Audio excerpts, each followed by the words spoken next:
Bienvenidos a Escaño 131. De cara a las próximas elecciones del 2016, por ley se ha acordado que el padrón electoral se cierre el próximo 12 de diciembre. En ese sentido, el Congreso de la República ha aprobado una serie de modificaciones a la Ley Nacional de Registro e Identificación.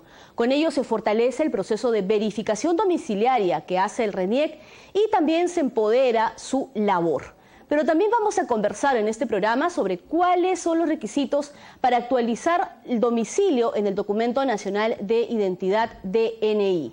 Para eso hemos invitado al congresista Sergio Tejada y luego va a estar con nosotros el gerente de registro de RENIEC, Piero Corbeto. Esto es Escaño 131. No se vaya porque vamos a regresar tras una breve pausa. Volvemos.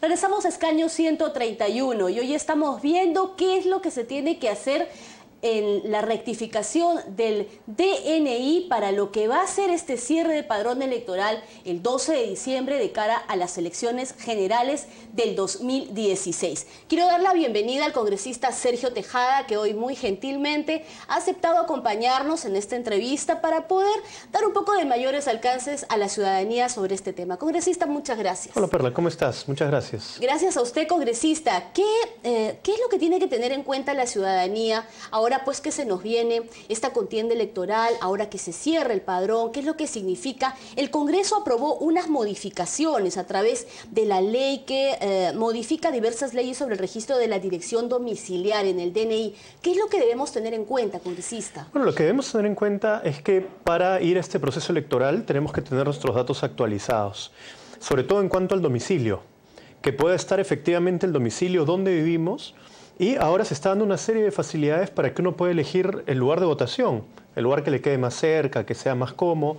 Pero es importante, a través de estas medidas, además de la actualización necesaria de los datos, evitar el voto golondrino, por ejemplo, que es algo que ha pasado en algunos procesos electorales. Que el Congreso aprobó la sanción a que se produzca esto, ¿no? Así es, así es. Y que todavía no lo entendemos, por cierto, congresista. No sé si podemos explicarlo, ¿no? Si estamos en falta, golondrino si no... es cuando en un proceso electoral llega a votar a un distrito una cantidad grande de gente que no es del distrito y que a último momento ha cambiado su dirección solamente para ir a votar y después regresa a la dirección original, ¿no? Esto se ha denunciado, se ha dicho que algunos partidos políticos, sobre todo en distritos pequeños y alejados, utilizan esta técnica para ganar elecciones. Entonces, para eso tiene que haber una actualización de datos que además tenga responsabilidad de la persona que presenta la información. Al existir, permítame, al existir ya esta sanción al golondrinaje, al denominado golondrinaje, es entonces que se hace urgente y necesario el actualizar todos los datos en el DNI. Así es, sí, porque se está hablando también de que hay que actualizar la fotografía, por ejemplo, que cada cierta cantidad de años uno cambia, envejece, ¿no?, la inexorabilidad del tiempo, y es importante que el documento de identidad tenga también la fotografía actualizada. El Estado Civil, por ejemplo, bueno, dirección ya lo sabemos, Estado Civil. No creo que sea un requisito para votar, es una información que hay que actualizar necesariamente, ¿no? Pero creo que aquí lo más importante es que se pueda verificar la identidad y el lugar de residencia. Hablábamos entonces de estas leyes, estas normas que ahora se han aprobado para facilitar y para darle al RENIEC, al Registro Nacional de Identificación, como mayor potestad, ¿no es cierto? Así es, y mayor control, ¿no? Se tiene hasta el 11 de diciembre para que se pueda hacer esta actualización de datos. Es sencillo, incluso están dando muchas facilidades a través de la web de la OMPE. Hay que ingresar, si no me equivoco, www.ompe.gov.pe o quizás .pe de frente, para que se puedan ahí realizar los trámites. Siempre para la actualización del DNI hay un pequeño pago que hacer al Banco de la Nación, pero el trámite es mucho más rápido. Incluso creo que hay una opción para que está implementando la OMPE en Lima, me parece, para elegir el lugar de votación, ¿no? Que quede más cercano a tu domicilio. Sí, y a través de la web también de una manera muy sencilla. Yo no lo he hecho, lo voy a hacer inmediatamente. Sí, habrá que hacerlo, habrá que hacerlo. Y esto es parte un poco, todas estas normas aprobadas, ya hablando del trabajo del Congreso, de esta reforma electoral que se emprendió en todo este periodo en el Parlamento y reforma que, por cierto, para muchos especialistas aún queda pendiente para un próximo Congreso, ¿no es así? Queda mucho pendiente. Ya las elecciones están corriendo, hay procesos electorales dentro de los partidos, están estableciendo alianzas, entonces ya no se pueden cambiar las reglas de juego. Ya cualquier cosa que aprobemos ahora va a correr para el periodo siguiente. Yo creo que más bien no deberíamos apresurarnos, deberíamos dejar una agenda preestablecida o algunos lineamientos de una agenda para que discuta el próximo Congreso. Exacto, ya está convocada las elecciones, no puede haber más modificaciones para estas elecciones, pero sí quedan varios temas que pudieron haberse visto de una mejor manera. Creo que algo positivo es el financiamiento público de los partidos políticos. Se aprobó. Sin embargo, para mí el objetivo era reducir al mínimo los aportes privados de dinero en las campañas y que se pueda... Son difíciles de fiscalizar, difíciles de fiscalizar y te establecen una distorsión en el proceso democrático. Yo he dicho varias veces que parece que estuviéramos en una contienda de billeteras y no de propuestas. De transparentar, ¿no? De hacer transparentes esos aportes que, como usted dice, pues si es financiamiento privado, pues ahí van a venir los problemas, incluso para los órganos electorales de poder fiscalizarlos, ¿no? Y las campañas son muy costosas, se habla de 20 millones, 30 millones, digamos, son muy pocos partidos los que pueden lograr tener esa cantidad de recaudación y, como dices tú, después tienen una serie de problemas para rendir. Creo que lo que había que hacer era aumentar el presupuesto público de acuerdo a las preferencias electorales para capacitación, investigación, fortalecimiento de bases partidarias, pero también establecer algunos mecanismos en medios de comunicación, por ejemplo, para que la propaganda pase a través de franjas, para que sea más equitativo. Que es una de las millonaria campaña la de televisión, ¿no? Así es, tiene que ser más equitativo porque si no, si tienes mucho dinero, puedes estar en todos los medios de comunicación y si no tienes, nadie conoce tus propuestas. Ahí hay una distorsión. No se ha podido lograr, se ha reducido un poco la cantidad de dinero privado, se ha regulado mejor la cantidad de dinero recibido en actividades proselitistas para evitar que aparezca en un balance que en una apoyada se ha ganado $1 millón, $2 millones, que es imposible. Ya hay un tope. Y hay este financiamiento público para el funcionamiento propio de los partidos. Creo que es positivo, pero sí hay todavía temas pendientes. Regresando a los preparativos de lo que va a ser esta campaña y a estas leyes que ahora norman el hecho de actualizar, de estar obligados a actualizar nuestro DNI, nuestros datos en el DNI congresista. ¿Qué sanciones están dadas para que quienes no cumplamos con actualizar nuestros datos en el DNI? Bueno, mira, no conozco a detalle, pero hay las sanciones que siempre han habido por no votar, ¿no? Y a esto se va a sumar sanciones por no tener datos actualizados y sobre todo en el caso del voto golondrino, que eso lo hemos regulado, ¿no? Ya es competencia de la OMPE que establezca, los debe haber establecido ya, me imagino, una relación de sanciones.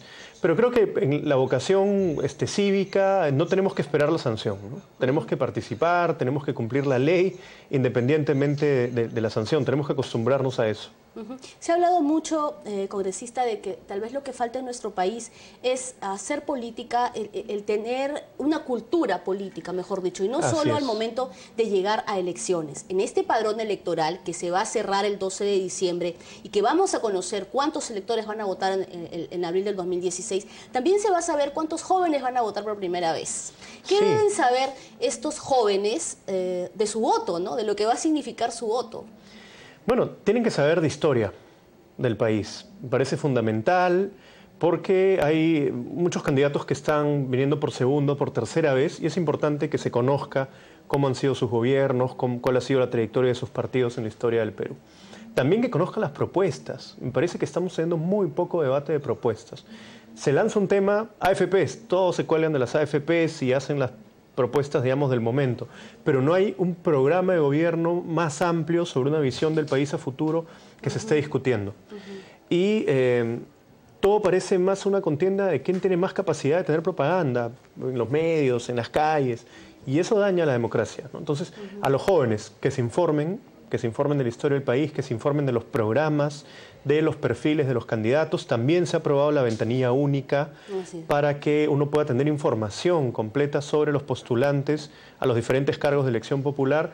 Y eso es bastante positivo. Ayuda a los partidos a tener mejores filtros, a tener, por ende, mejores candidatos y a los electores a votar de una manera más informada. Es público, además la ventanilla única le da la posibilidad al ciudadano, a cualquier ciudadano, de acceder a esta información, ¿no? Así es. Así como también a los partidos políticos para que puedan tener a la mano toda esta hoja de vida, ¿no? Así es, los partidos tenemos una gran responsabilidad. Hemos llevado en el pasado a muchas personas con cuestionamientos, incluso a veces con sentencias que no conocíamos. Entonces tenemos que mejorar los filtros, no solamente pedir los antecedentes penales, policiales, judiciales, sino incluso creo que hay que hacer evaluaciones hasta psicológicas, de trayectoria personal, profesional, porque todo eso es importante. ¿Y eso lo van a hacer los partidos? Yo lo estoy proponiendo, por ejemplo. Ojalá que mi partido se apruebe. Es decir, que hay todo un ambiente, un panorama previo a lo que es la elección, lo que le toca al ciudadano, lo que le toca a los partidos, ¿no? Y nos toca mucho a los partidos, porque al final los partidos son pilares de la democracia, del sistema democrático. Y tienen que presentar a los mejores ciudadanos para que representen a los peruanos, ¿no? Finalmente, todos los cargos de elección popular tienen que ver con personas que representan al conjunto del país y tienen que ser los mejores, ¿no? Congresista, un tema que causó mucha polémica, generó mucha polémica, mucho debate y discusión, lo cual es bueno en el Parlamento, fue este tema que quedó pendiente para la propuesta para eliminar el voto preferencial. Ya su posición personal, y con eso ya vamos acabando la entrevista. Yo creo que había que eliminar el voto preferencial después de democratizar realmente los partidos. Si no democratizas los partidos, eliminar el voto preferencial fortalece a las cúpulas. Porque cuando el presidente del partido controla todo, decide quién va en la lista y quién no, si hay una persona que tiene una posición muy independiente o que lidera una facción, una tendencia dentro del partido, lo mandan al final, el número 36. Y en listas cerradas, sin voto preferencial, nunca será elegido. Entonces, no convenía reforzar el poder del presidente. Salvo que hubiera mecanismos más claros de democracia interna. Es decir, elecciones internas en los partidos. Reales, elecciones reales, procesos de democratización real, y ahí sí podrías hablar de eliminación del voto preferencial. En estas condiciones yo creo que no era lo mejor. ¿Este es un tema que debe quedar para el próximo Parlamento o sí, se puede ir discutiendo? Duda. Bueno, ya no va a haber tiempo, ¿no? Podríamos discutirlo. Algunos en la Comisión de Constitución han planteado seguirlo discutiendo. Sí, lo podemos hacer, pero no vale la pena que lo aprobemos. Han dicho también especialistas como Tuesta, entre otros, que es necesario, pues, parte de esto ligado a otra reforma, una reforma más integral. Así es. Que solo así funcionaría todas las normas aprobadas. Y a veces los entes electorales tienen muy buena voluntad, pero no han militado en un partido y no conocen a veces cómo es la correlación de fuerzas, las tensiones de poder dentro de los partidos. Todos hablaban de eliminar el voto preferencial así sin más. Y yo te digo, si lo hacías en las condiciones en las que estamos, refuerzas al presidente del partido. Entonces, es muy importante por eso, no solamente la opinión de los entes electorales, sino sobre todo aquellos que tenemos experiencia en la vida política. Congresista, ya para terminar ahora sí, yo sé que usted tiene muchos seguidores jóvenes, también en las redes sociales. A veces podemos sentirnos un poco, de repente, por pereza, por dejadez, de no ir a actualizar nuestros datos. Y no sabemos cuánto daño estamos haciendo, no solo a los órganos electorales, sino a nosotros mismos y a todo este proceso, a todo este engranaje del proceso electoral que se nos viene. Un mensaje para esos jóvenes a su cámara que nos van a estar escuchando. Bueno, a todos los jóvenes, primero que participen, que se animen a informarse de la política, que participen activamente en este proceso electoral, que actualicen sus datos. Muchos probablemente van a votar por primera vez. Exacto. Que entren a la página de la OMPE, que vean cuáles son los requisitos y tengan todo el día para que participen de esa manera en este proceso electoral. Mucha información para poder elegir bien. Así es. Muchas gracias, congresista. Muchas gracias. Le agradezco su presencia. Teníamos entonces al congresista Sergio Tejada. Hoy estábamos viendo como parte de esta reforma electoral qué requisitos son necesarios y por qué es importante actualizar nuestro documento de identidad de cara al próximo proceso electoral que se nos viene enfrente. Volvemos en Escaño 131 tras una breve pausa. Regresamos.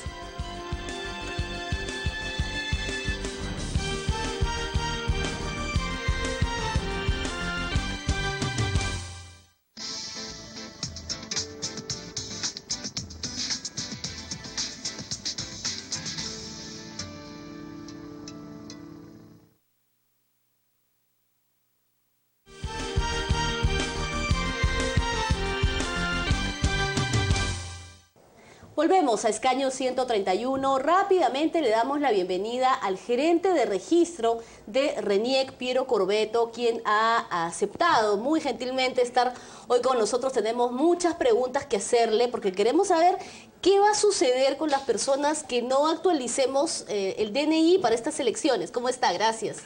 Muy buenas tardes, muchísimas gracias por la invitación. Empezamos porque todos tenemos muchísimas preguntas, como ya le venía diciendo. ¿Qué se necesita primero para actualizar el DNI? Usted puede actualizar la dirección del DNI sin ni siquiera moverse de su casa.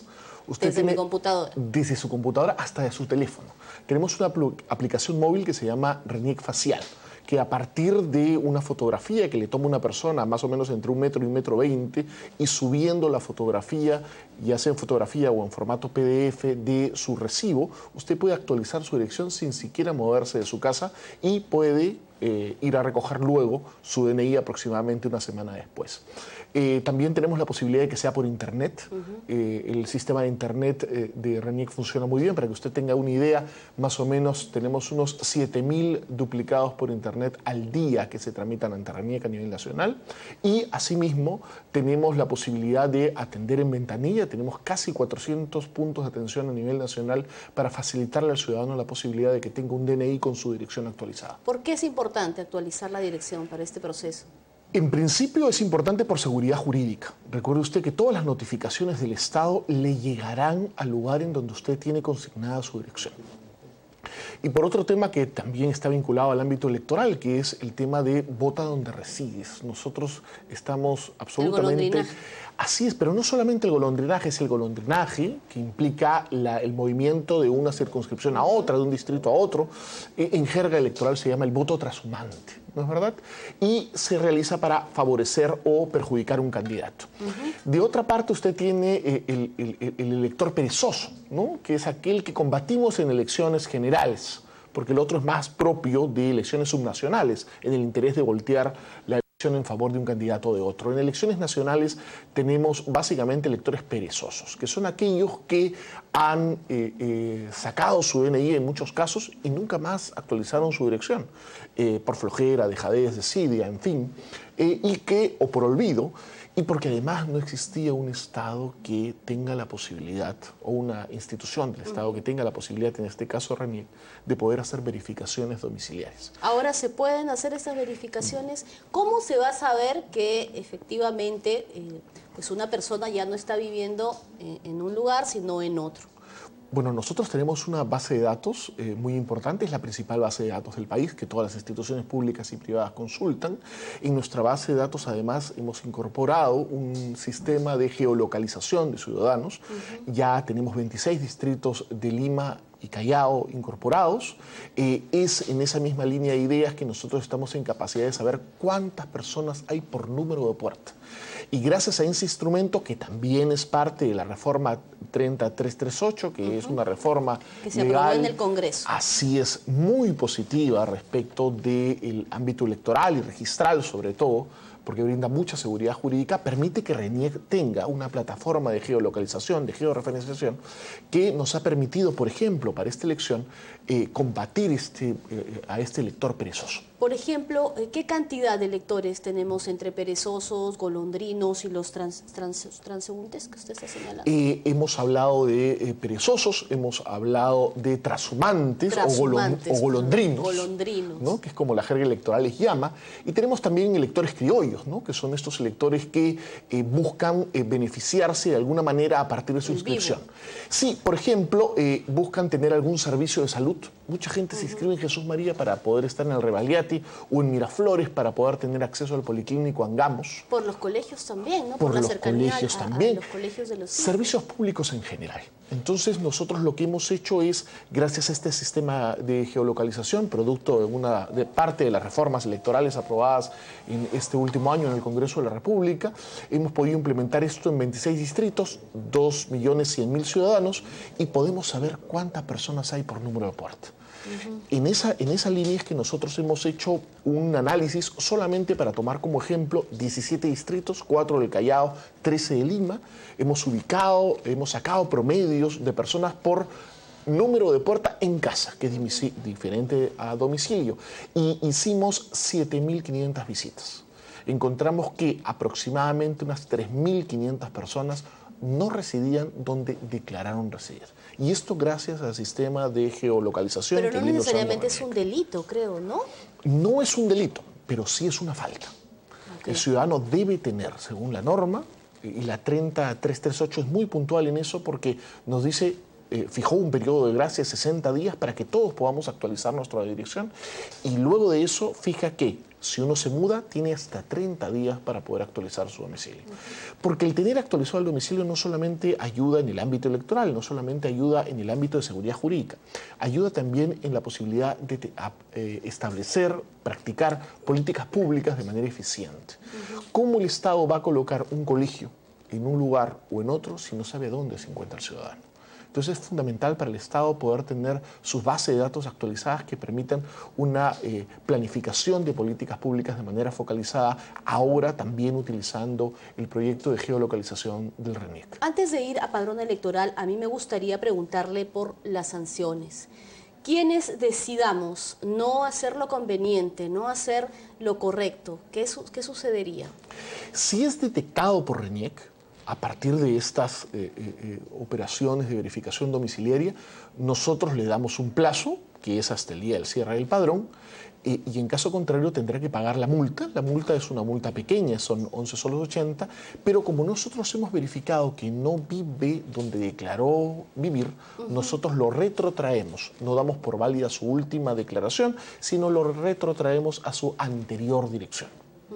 Y eso lo perjudica en la medida en que el ciudadano no va a poder sufragar cerca de su domicilio, no va a poder elegir a las autoridades que definen las políticas públicas vinculadas a su familia. Correcto. Ahora vamos al padrón electoral.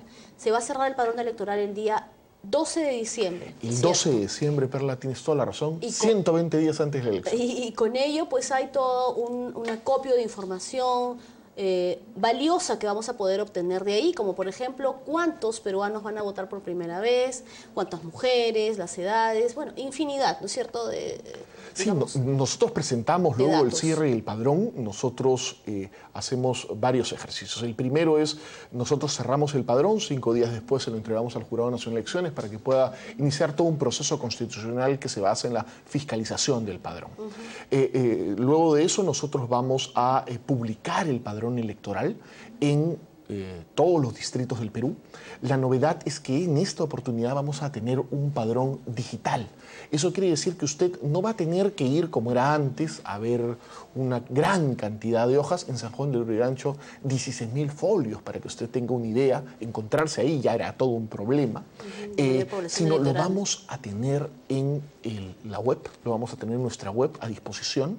Usted va a poder entrar a buscar sus datos personales y también va a poder confirmar no solamente sus datos personales, sino va a poder buscar a través de su dirección quiénes viven en donde usted vive. Mío y de otros, o es información personal, digamos que van a necesitar una clave, por decir, no Usted sé. va a entrar a través de una verificación de identidad, claro, a través de sus nombres, por supuesto, y no solamente eso, sino acotado a su distrito. Y además de brindarle esa posibilidad a través de Internet a todos los ciudadanos del país, sin ninguna restricción, vamos a también brindarla en 48 distritos de altísima número de electores, en donde vamos a colocar tótems en centros comerciales, en municipios, para que la gente pueda hacer su consulta. Y es una manera de que RENIEC se acerca al ciudadano, y esto es una novedad en América Latina. Ningún país hace una publicación de este tipo. Se está modernizando, ¿no? Es todo un ambiente previo, ¿no? a la campaña electoral, o que acompaña, mejor dicho. Y es fundamental porque este es el único momento entre el 18 y el 22 de diciembre en donde el ciudadano ejerce un derecho de veeduría ciudadana. O sea, el ciudadano va a poder ver si sus datos están correctos para que luego después en el padrón no haya ningún reclamo, para ver si hay omisiones, para encontrar si existe algún fallecido no declarado y brindarnos las alertas correspondientes para que nosotros hagamos los trámites, porque la línea es tener el mejor padrón electoral de América Latina. Hay otro beneficio también que podría ser, por ejemplo, el hecho de actualizar los datos en el DNI, que, por ejemplo, digamos, ¿no? Yo vivo en Salamanca, que pertenece a ATE, y en las últimas elecciones, pues, a mí me tocó votar en Huaycán. Entonces, queda lejísimos de Salamanca. Digamos que si alcanzo a actualizar mi DNI, podría ser que me toque un lugar de votación más cercano al lugar donde vivo, a Salamanca en este caso. Usted podría ir caminando a votar. Y la OMPE acaba de sacar un aplicativo a través de internet por el cual usted puede elegir 3 locales de votación. Y ellos van a luego informarnos en qué local nos ubican.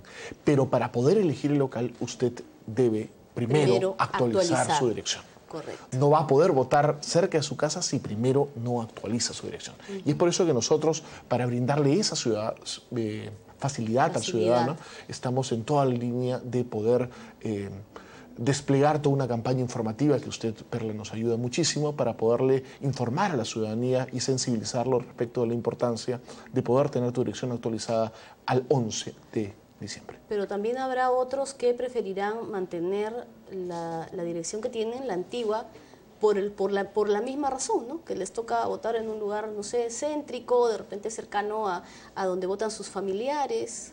Sí, pero hay que sensibilizar a la población de que deben tener por ley, por mandato legal, y es una falta que es sancionada, el tema de actualizar sus datos domiciliarios.